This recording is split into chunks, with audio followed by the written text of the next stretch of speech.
really good. We didn't get that form to the. We're going to call to order this work session Monday, February 15th, 2021. To order, the invocation given by Mr. Stewart and the pledge of allegiance by Mr. Ashburn. Let us pray. Our Father in heaven, we thank you for this day. We thank you for the very many blessings you've given us. We ask now that you'll watch over these proceedings and they'll be pleasing in your sight. Please watch over the citizens and employees of Scottsboro as they go about their daily lives. Guard, guide, and direct us, so in the end we may all come to thee. In Jesus' name, amen. Amen. I pledge allegiance to the flag of the United States of America and to the republic for which it stands, one nation, under God, indivisible, with liberty and justice for all.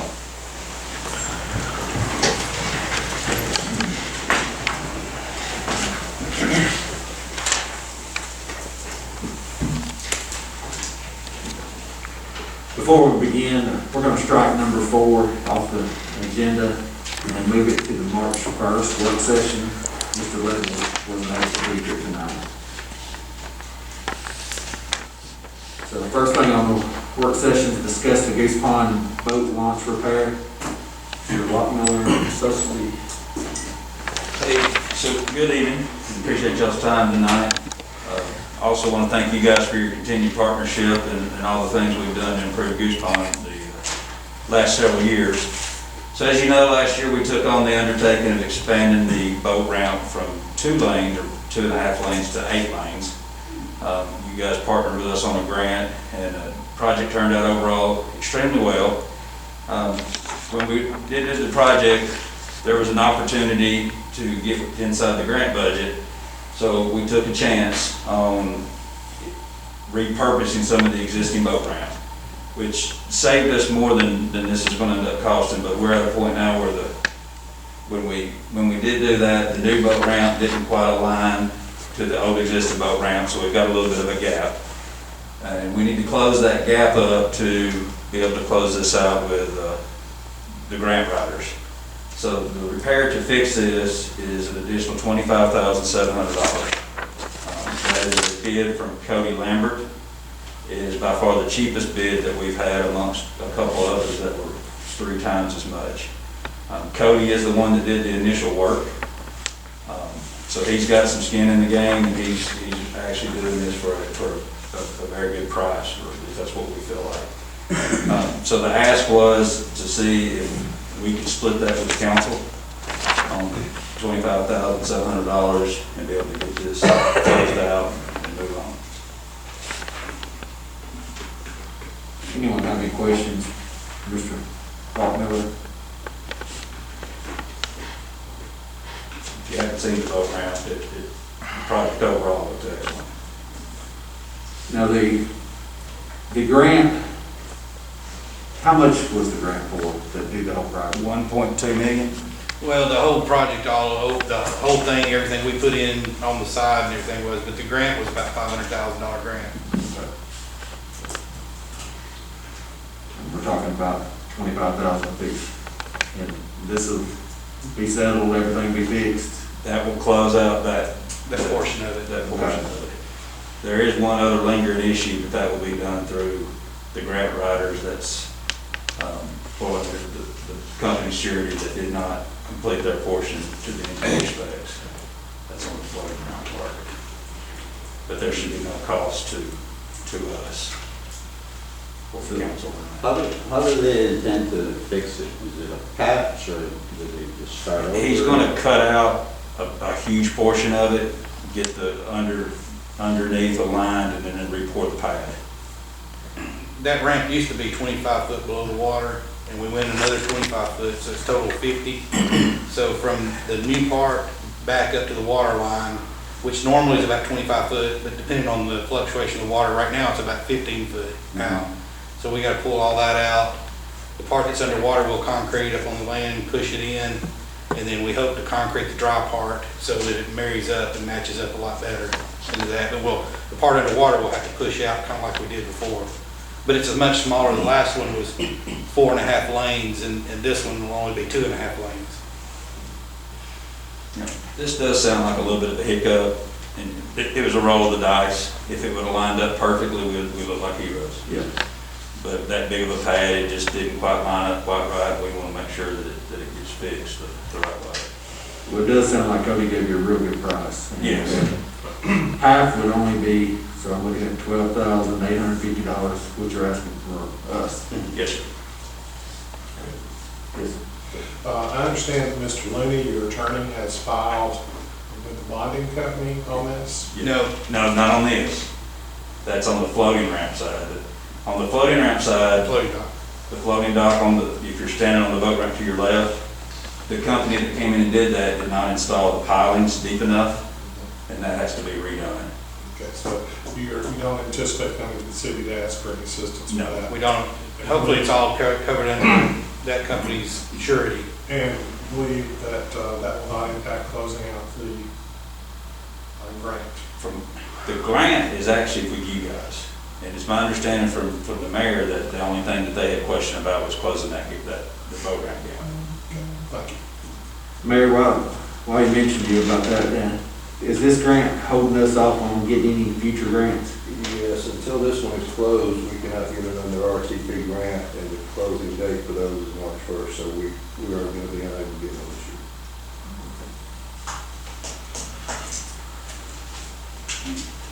year. Mr. Wheeler, for us to pay for this, tell me what we could take it out of. Will we have to take it out of excess sales tax? Yes, and it'll have to come out of this year. Okay. Anyone else have any questions on this? If not, we'll move this to next week's meeting. Thank you. Number 2, discuss the EIS for the Tennessee River. Mayor? Okay, we were approached by the Chamber of Commerce to assist with an economic impact study, for the Tennessee River. This will be a joint effort between Jackson and Marshall counties. The study is to be done by Jacksonville State University. The total cost is $22,800, which is $11,400 for Jackson, $11,400 for Marshall. Currently, Marshall County has their $10,000. I've spoken with Mr. Venable at the county. He is committed verbally for the county to participate. He's also talked to Stevenson, Bridgeport, and Langston, and they have agreed to participate. So it's up now to us to decide whether to or not as well. We currently have the Chamber of Commerce is $2,000. Goose Pond, I think, is $1,000. And my recommendation would be for the city to participate not to exceed $5,000 based on what the other municipalities and county are willing to contribute. Anyone have any questions for the mayor on this? It's a study for... It's an economic impact study. It's an in-depth study. TDA normally does economic impact studies. This one is a lot more detailed. It covers the weeds, Asian carp, impact on the county, as well as industrial recruitment, retail recruitment. I've seen the one that they did for another lake in Alabama. It's very detailed, very detailed. So you're looking at saying up to 5,000? I would say not to exceed 5,000 based on what the other municipalities, the other 3 municipalities in the county will do. Anyone else have any questions? If not, we'll move that to next week's meeting. Discuss the budget amendment for cost of appropriation. Would you like to speak on that again?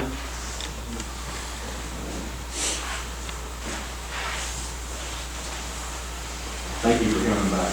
No worries, thank you for having me.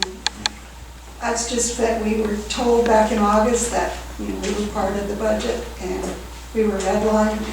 We never told why. Our needs are still the same, if not more. So we just asked to be reinstated the funds that the city had been giving us in the past. We spoke about this last week. Anyone have any questions on it? I believe it was just a overlook, and we'll put this on next week's meeting and get this taken care of. Okay, thank you very much. Thank you.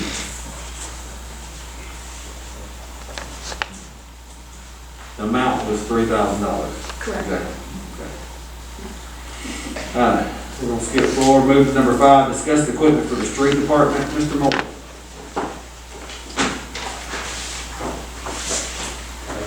Thank y'all for hearing me tonight.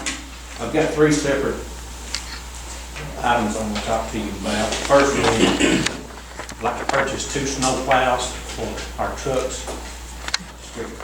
Right now, we don't have any plows other than our heavy equipment, so we try to stage it in different areas to take care of bad weather, snow, and so forth.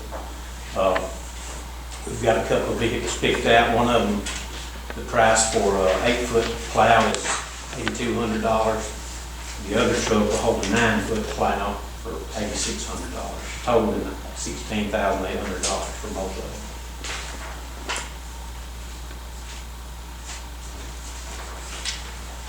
Let's just break these down one by one, that way you can ask him any questions on this. So we're talking about the snow plows right now. I know we went over this during the budgets, and just to be honest, I thought we'd already taken care of this during the budgets, and we haven't. So, does anyone have any questions on these snow plows? It's something we gotta have. Yeah. Oh, we never used. Yeah, we don't have any, we haven't had any since I've been there, and we just have to use what equipment we have besides our gravel spreaders. That's all we got. It would really help us a lot. Right. And this 16,800 would include what it takes to mount them on the Yes, truck? that's installed. And install everything, okay. And it's on source well. Anyone else have any questions on that? If not, we're gonna move that first part, the snow plows, to the meeting next week.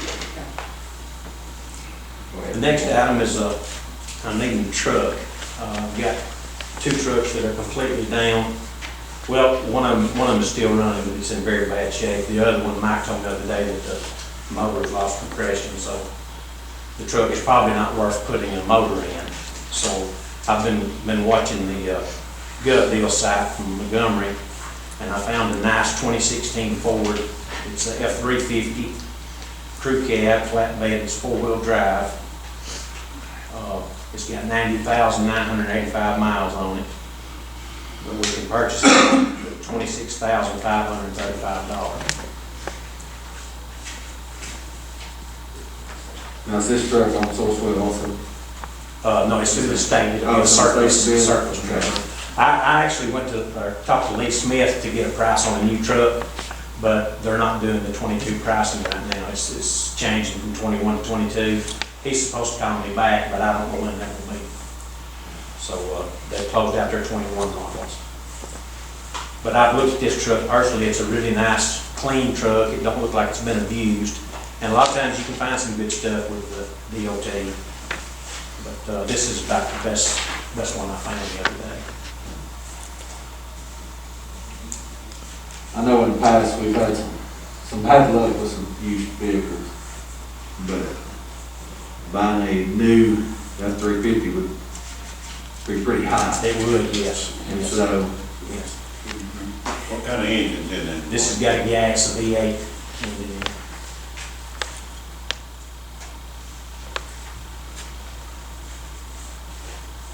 Yeah, I don't know, he wasn't able to give me any pricing, so. now, would this truck replace the truck that was in such bad shape? Yeah, we're gonna get rid of that truck, and then we'll just probably surplus that other truck that the motor's bad in. Yeah, And actually, I'm gonna use this truck for the mowing crew. The truck that they're pulling their mowers with now is very weak, pretty bad shape, so I'm gonna combine this with that to make that work. well, you have the hand-me-downs, so. it Yes, works. I'm, Yes. right, Yes. right. Anyone else have any questions on the truck?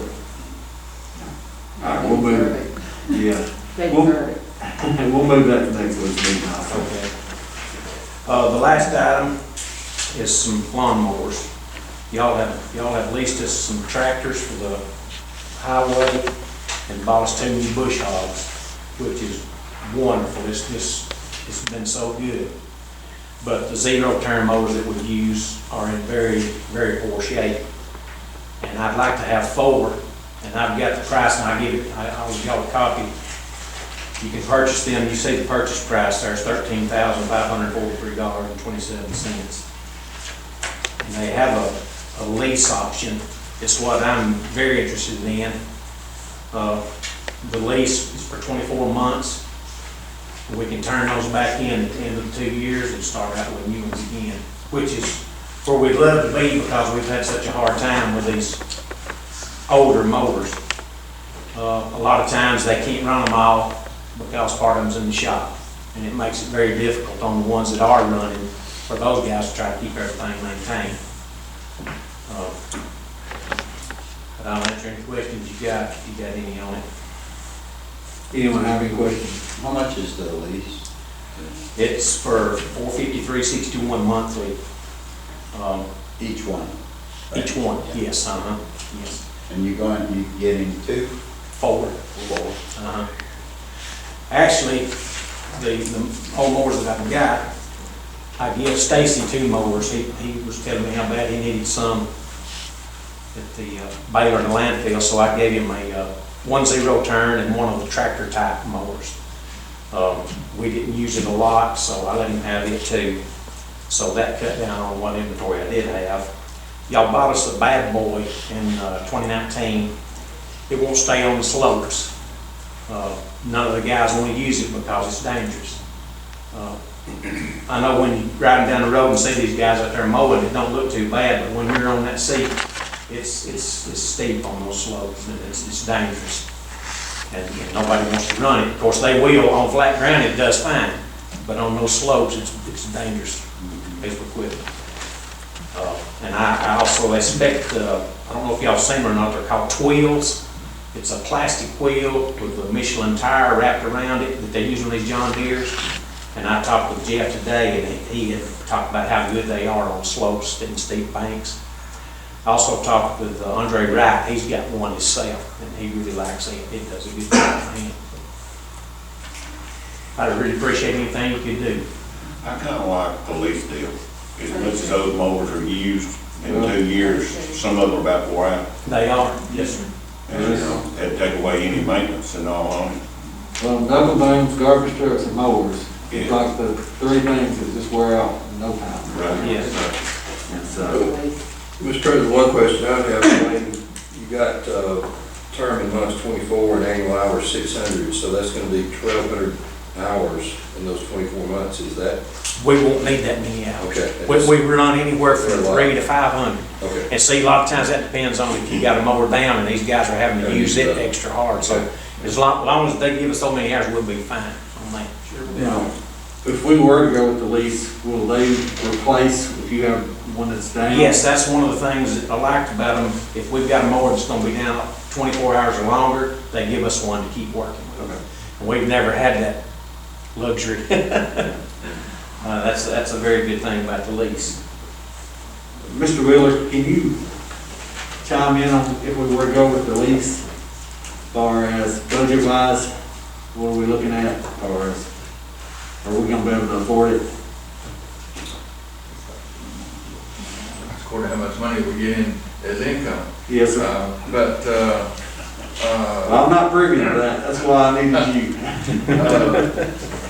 You know, we would just have to put that as a part of the budget for the next 2 years if you chose to do the 24-month lease of it.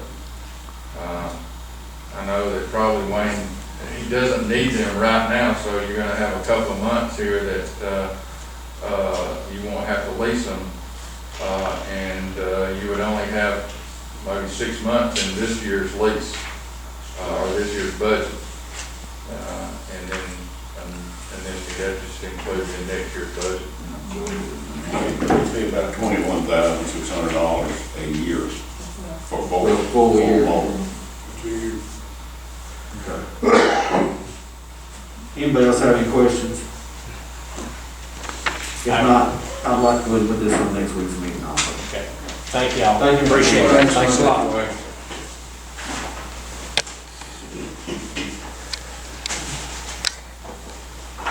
Next thing on the agenda is to discuss the resolution for Healthcare Workers Appreciation Month. Ms. Perkins? So the Highlands Foundation has started up again, which is the fundraising and community outreach portion of the Highlands Board, and I'm their public relations person. So we would like to make March Healthcare Worker Appreciation Month, just to acknowledge all the different sacrifices of the healthcare workers, like staff, doctors, nurses, as well as the people that have cleaned, like the custodial and janitorial staff of all of these different healthcare facilities have had to go through this whole past year. This is something that we want to do countywide, so the city and the county are reviewing these right now. And we're kicking off all of our fundraising efforts in March, so we thought this would be a really good way to pass this resolution, here to all our fundraising stuff, because the board's been inactive for about 3 years, so we're trying to get it back going again. Any questions? Anyone have any questions about this? This may be the easiest thing of the night. Thank you. We'll put that on next week. Thank you, Kate. You're welcome.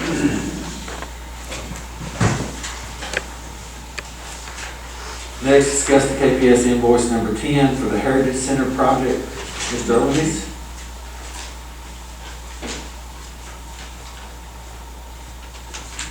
Appreciate y'all coming before you tonight. Everyone. This is their invoice number 10. It's through the end of December, and it's for their engineering, their architectural services during the last phase of their work, which is the construction administration, and they're showing themselves at 53%. The project is further along than that, of course. They have work to do. KPS will do once the project is complete to close it out. But the amount of this invoice is $659, and it is reasonable and correct, and recommended it be approved. And this will be an invoice we split half again, like we have all the rest. Yes, that's right. Yeah, remind me of that. That's correct. $329.54. So, anyone have any questions on this invoice? If not, we'll move this to next week's meeting. All right, thank you. And I appreciate the emails, Mr. Olenese and Mr. Will. This part of that invoice comes out of the bond issue also. Yes, it'll come out of the bond. But Heritage Center, the emails, everything looks so great over there. Appreciate that. It looks good. Number 8, discuss employee holidays. Ms. Phillips. This year, Christmas Eve and Christmas Day fall on a Friday, Saturday, and New Year's Eve and New Year's Day also fall on Friday, Saturday. So the Human Resource Department has kind of requested that you guys make a decision on whether we'll take Thursday, Friday of each week as holidays, or Friday and Monday.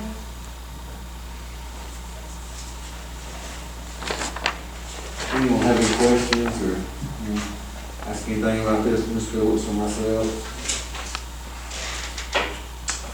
The only thing would be if we were to do the Friday, Monday situation, you're gonna push the New Year's, let's see, you push one of them into the next payday. It'll be January 3rd. It'd be January. But there are holidays, you would have to change your meeting schedule around. I like Thursday, Friday myself. I also do. I don't know if anyone else. I do. Thursday, Friday. I think that might be Anyone else? If not, we'll move that to next week's agenda then.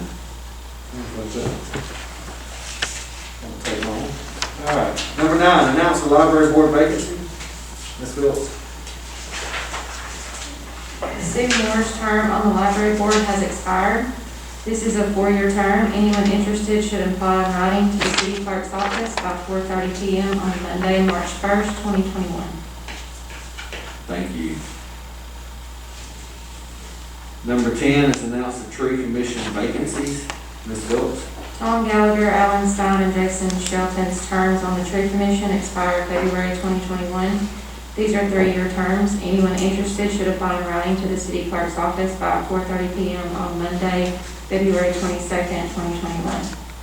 We also need to fill the vacancy for Doc Claybrook. She recently passed away Her term expires February 2023. Anyone interested in filling this term should apply in writing to the city clerk's office by 4:30 p.m. on Monday, February 22nd, 2021.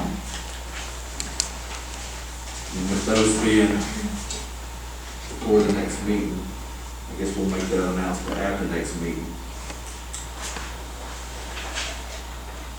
That being said, we'll move to delegations.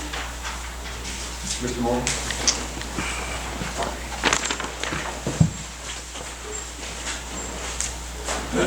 Thank you, Mr. President, council members, Mr. Mayor, citizens of Scottsboro. I'll make it short and sweet before the ice is up outside. Yes, sir. A few weeks ago, Ms. Tolliver had made a recommendation for a forensic audit. And this citizen would like to say, I support Ms. Tolliver's move in requesting a forensic audit. And I'm going to list 7 basic reasons here.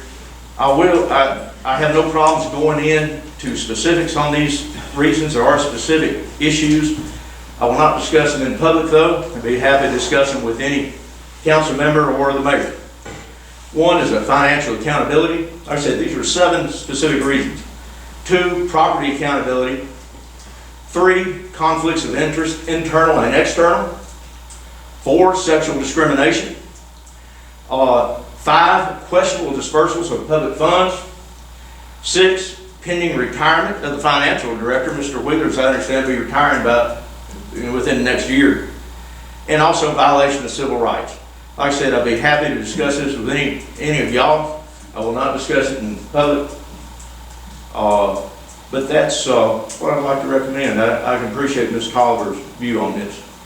And you don't have to go through the state, by the way. There's lots of forensic auditors, private, that do government audits here in the state of Alabama and also across the southeast.